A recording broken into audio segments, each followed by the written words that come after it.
वक्त करता है परवरिश बरसों, हादसा एकदम नहीं होता.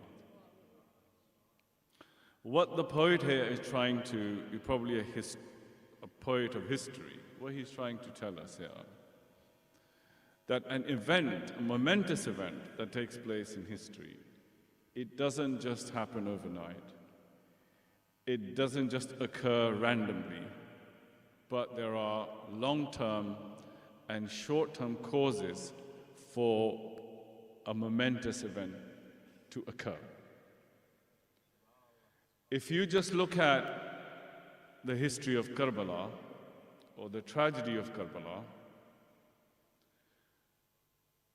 just survey the history of Islam. The first history we have, the first sort of a chronological history of Islam that we have is Tarikh al-Tabari, written by Imam Ibn Jarir al-Tabari, who died in 310 after Hijrah.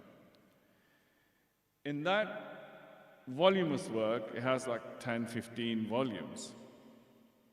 And similarly, later in the 8th century, a great revisionist historian of the center-right opinion, Ibn Kathir, Imam Ibn Kathir, who died in, I think, 774, if I remember correctly. So he was a revisionist historian. He's pretty much on the right wing, pretty much the Salafi strand, Ahlul Hadith strand of Islam. So if you just look at these two history books, Al-Bidayah wa Nihaya by Ibn Kathir, and At-Tabari, the oldest one, by Imam At-Tabari. If you just survey those books, you will find that they have a one full volume on the seerah of the Prophet ﷺ. So there's a one full volume about the seerah and the biography of the Prophet ﷺ. And all the other events that happen in history of Islam, they get mention of like 100 pages, 50 pages, 150 pages, and then they move on to the next. But the only other event apart from the seerah of the Prophet ﷺ that finds a full volume in Tabari and Ibn Kathir is the tragedy of Karbala. So if you have Ibn Kathir in some, say, 10 volumes, you will find a one full volume on biography of the Prophet ﷺ, and you will find one full volume on Karbala alone, and then you'll find other events in history. So this alone, this quantitative measure alone suggests to us that, the Karbala is well preserved by our, predecessors. And the story of Karbala was so important that they meticulously narrated it to us. However, if you look at what the poet was saying, that, an event doesn't take place all of a sudden, it kind of has its roots, long-term and short-term causes before it. If we go back to Hazrat Sayyidina Uthman ibn Affan radiyallahu ta'ala anhu, the rightly guided caliph of Islam, you will find Hazrat Sayyidina Uthman, in his time, the first fitna occurred. In the Muslim Ummah, the first fitna happened at the time of the death of Uthman. It's a long story, I'm not here to narrate, I'm just trying to mention a point here. So Sayyidina Uthman radiallahu anhu, there comes a time when his house is besieged, his house is surrounded by the people who were protesting against his rule. And the reason that they were protesting against him is not because of Uthman radiallahu anhu, but rather what actually happened, that there were people Muslims from Egypt. They all came with complaints to Hazrat Sayyidina Uthman, one particular person. They said, look, your governors are charging us huge amount of taxation, and they are not living by Islam, and they are really oppressing us and doing all sorts of things. Hazrat Uthman radiallahu anhu wrote a letter with his seal, and wrote a letter to this governor and say, look, can you make sure you alleviate the issues and problems with these Muslims? So he gives an order that alleviate this problem. So as the messenger is taking the letter of Uthman, somehow Marwan, who was a secretary of Hazrat Sayyidina Uthman and a son-in-law as well, but he was dodgy. Because Uthman Ghani was 82 years old at the time, and they were really nice and sweet to him in front of him, but on the side, these Umayyads were plotting and scheming, and they were not following the true nature of Islam. So Marwan then changes the letter, takes the letter that Uthman radiallahu anhu wrote, and he then writes another letter, the letter stating, when you get this guy, when this person who's bringing the letter to you, kill him. So the people who were complaining, they were on their way and they saw the messenger, and they got the messenger and he goes, what you're taking? And obviously they were angry, so they looked at the letter of Uthman and it said, Nara Takbir, Nara Risalat, Nara Haydari.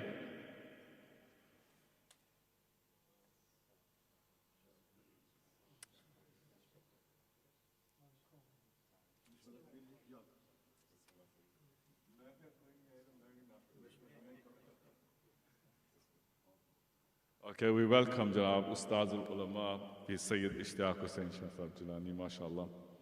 So मैं इख्तिसार से अर्ज कर रहा हूँ हजरत इजाज़त फरमाएं और इस शेर में कि वक्त परवरिश करता है बरसों हादसा एकदम नहीं होता. So this is what happened, and hence this trick by and this evil deed by Marwan ibn Hakam was eventually the cause of the shahadat and the martyrdom of Hazrat Sayyidina Uthman ibn Affan radiyallahu ta'ala anhu. Ibn Kathir, in his book Al-Bidayah wal Nihaya, who, to be frank with you, he at times is an Umayyad apologist, but he says about Marwan, he says, Kana akbarul asbabi fi hisar Uthman, that he was the prime reason of the besiege of Uthman al-Ghani radiyallahu anhu. So what I'm trying to say, that the Umayyad dynasty later then came to be Marwanid. So after Muawiyah the first was Yazid, and after Yazid, Muawiyah the second for 6 months or whatever period. And then the whole Umayyad dynasty went to this guy, Marwan. So what I'm trying to say, my dear brothers, that the events of history don't just take place in a vacuum, but they have their roots and causes before it. Similarly, when Khulafa Rashidun, and the Prophet ﷺ told us this, he says, Sahih Hadith, Ibn Kathir says, Isnaduhu Sahih, in Al-Bidayah. He says, Al-Khilafatu min ba'di 30 sana, thumma mulukan ududa. Rasulullah ﷺ in an authentic hadith says, the Khilafah after me is for 30 years, then there will be biting kings, then there will be tyranny, then there will be oppression. So clearly, the Prophet ﷺ told us the time period of Khilafat Rashida was 30 years.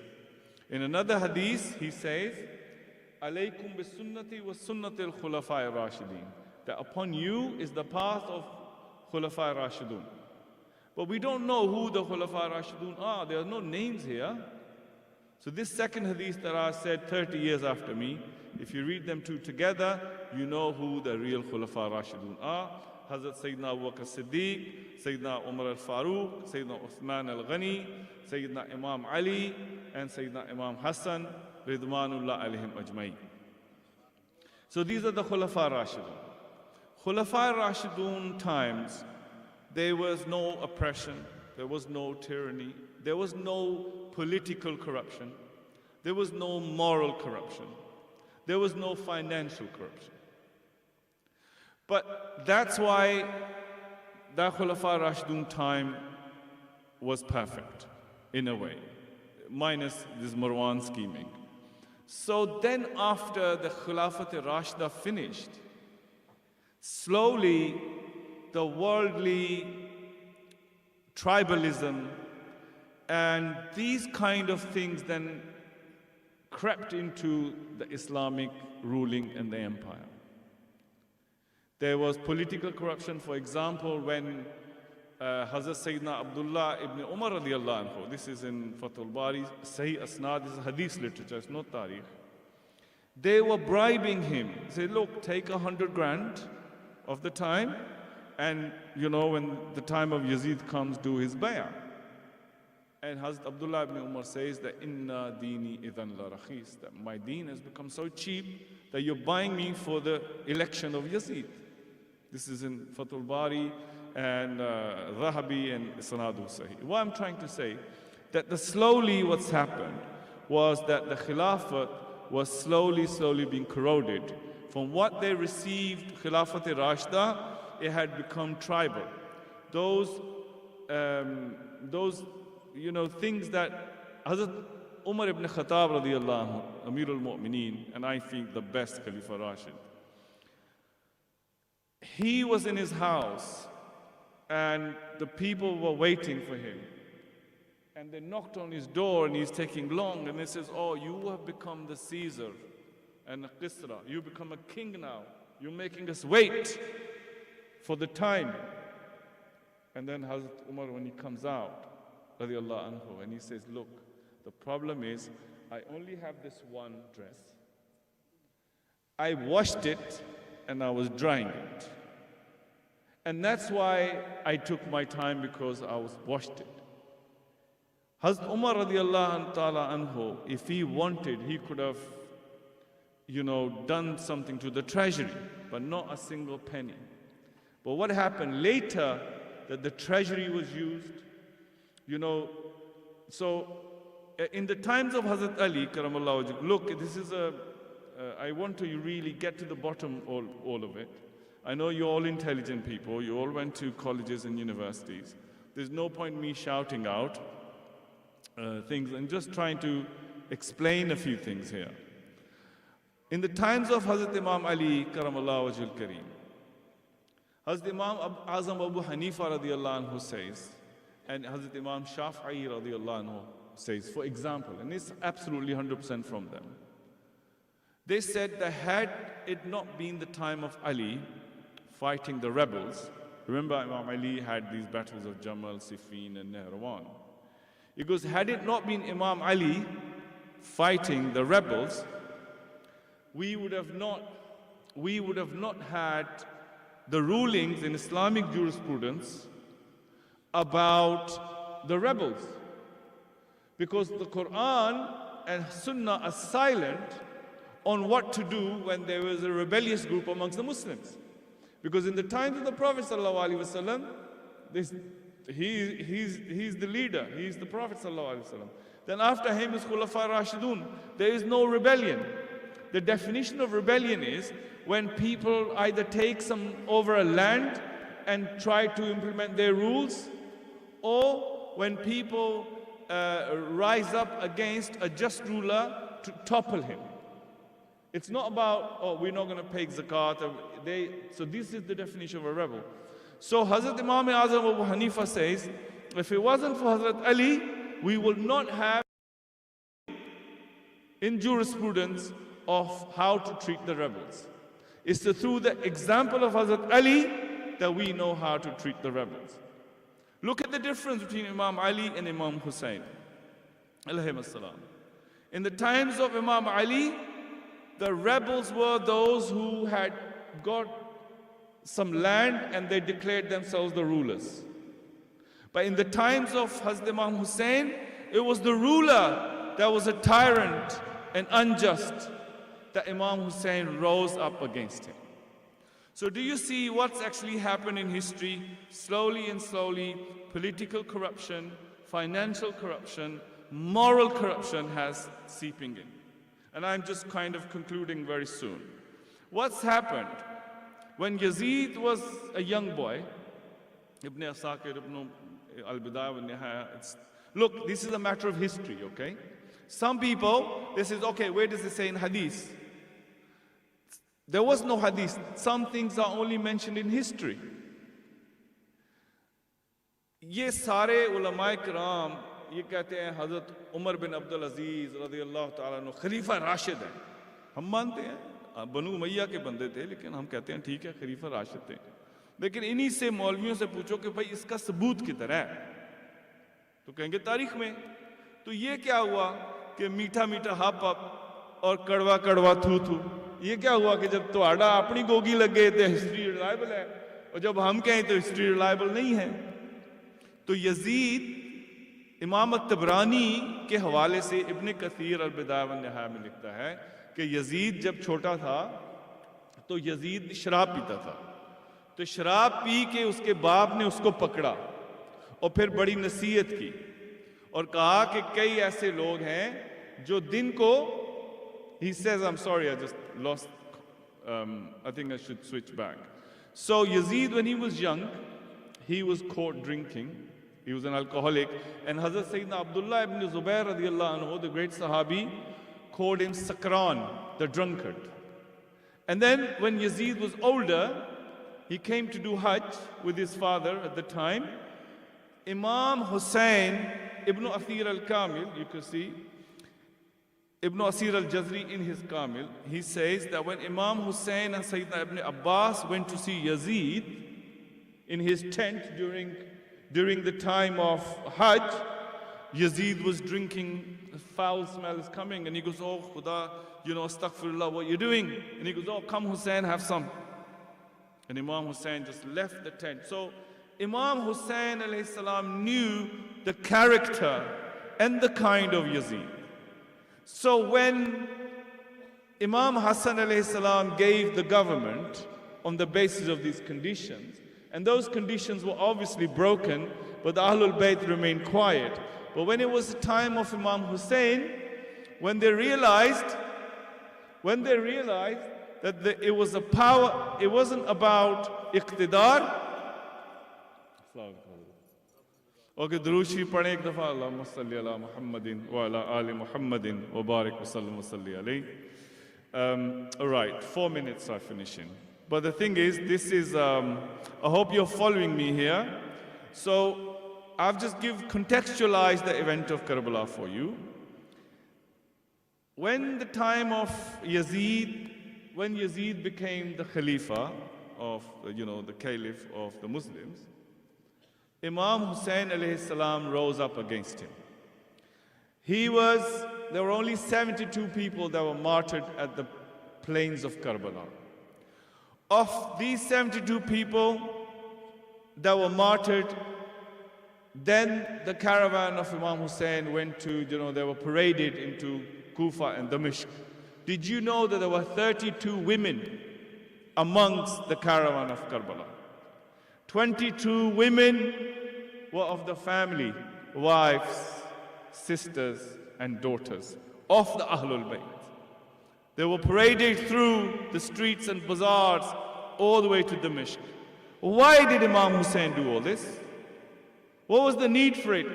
He knew that this 22,000, army of Yazid will easily overpower like 100 odd people. It was a certain death.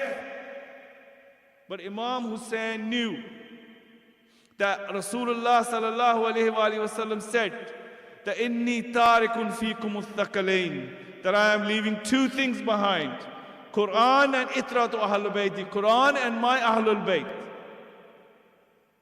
The reason he left those, they are the exemplars for us for guidance.